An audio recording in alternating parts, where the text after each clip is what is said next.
Hello students, so today we are going to study a new story in moral education. Name of this story is God is Everywhere. I am going to tell you the story. Let's get started. Raju was a 10-year-old boy. He lived with his uncle in a city. They lived in a one-room house. एक boy की story है. Name है boy का Raju. 10-year-old boy है वो, और वो अपने अंकल के साथ एक सिटी में रहता है और उसका जो घर है उसमें सिर्फ सिंगल रूम है. His uncle worked in a small shop as a helper. Raju के जो अंकल हैं जिनके साथ वो रहता है वो एक शॉप में काम करते हैं हेल्पर की तरह. Raju too worked as a helper in a shop that was bigger. लेकिन राजू जिस शॉप में काम करता है वो थोड़ी बड़ी शॉप है. Very costly items were sold in that shop.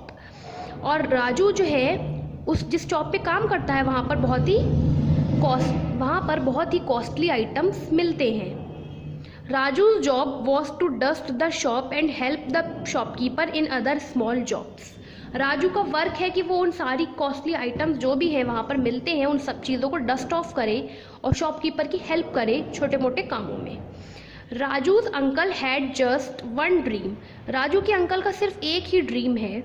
He wanted to be rich. He wanted to apply various types of ideas to become rich. Raju के जो अंकल हैं उनका सिर्फ एक ही ड्रीम है कि वो जल्द से जल्द अमीर हो जाएं, और ऐसा करने के लिए उन्होंने बहुत सारी टेक्निक्स, बहुत सारे आइडियाज़ लगाए. One day he said to Raju, you work in a big shop. If we have to become rich then you must start stealing things from that shop.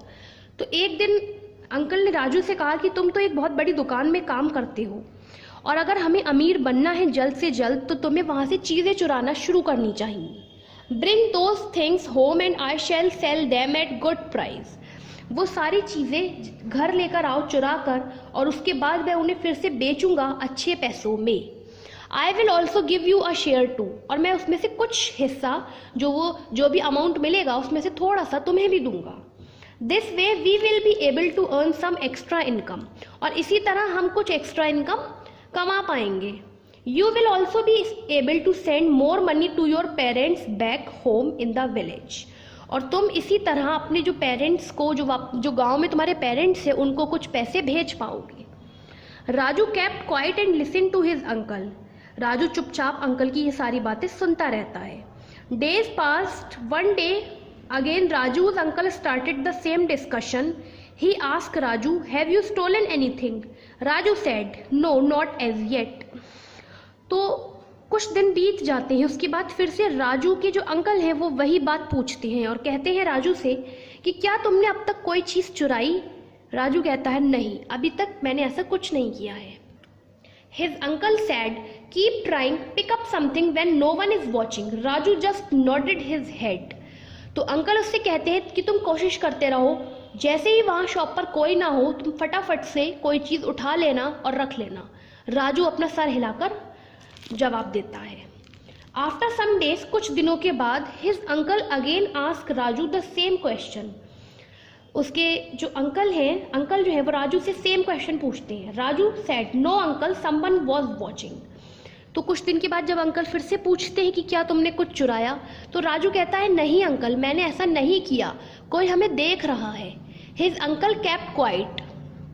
उसके अंकल चुप हो जाते हैं ये बात सुनकर. Then a few days later his uncle again ask, have you got something?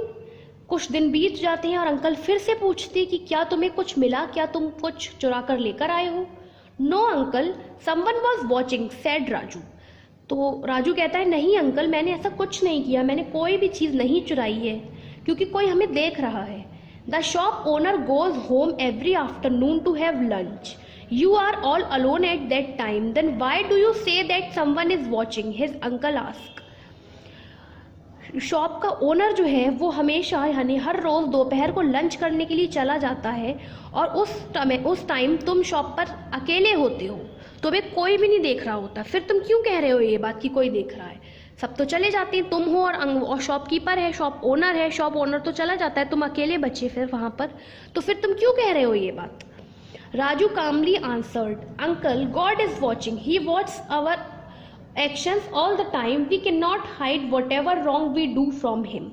तो राजू कामली answer देता है अंकल को, कहता है अंकल कोई नहीं देख रहा है हमें, लेकिन गॉड हमें देख रहे हैं, वो हमारे सारे एक्शंस को देख रहे हैं और वो देखते हैं ये कि हम क्या गलत और क्या सही कर रहे हैं. His uncle was taken aback. He felt ashamed and said, उसके अंकल को ये सब सुनकर बहुत शर्म आती है और वो कहते हैं, Raju you have opened my eyes, I forgot this thing that God watches our actions all the time. तो अंकल कहते हैं मुझे बहुत बुरा लग रहा है, मुझे शर्म आ रही है बहुत ज़्यादा, और राजू तुमने मेरी आंखें खोल दी और मैं तो बिल्कुल भूल ही गया था ये बात कि गॉड जो है वो हमारी हर एक चीज़ को देखते हैं हर वक्त. I would never ask you to steal again, और अब मैं तुमसे कभी भी कुछ भी चुराने के लिए नहीं कहूँगा. His uncle now changed completely and became an honest man. और राजू के जो अंकल थे वो अब कम्प्लीटली चेंज हो चुके थे और वो एक ऑनेस्ट मैन बन गए. मोरल है, गॉड इज़ प्रेजेंट एवरीवेयर.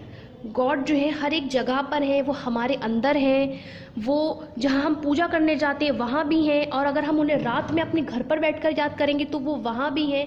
वो हर एक राइट और रॉन्ग को देख रहे हैं.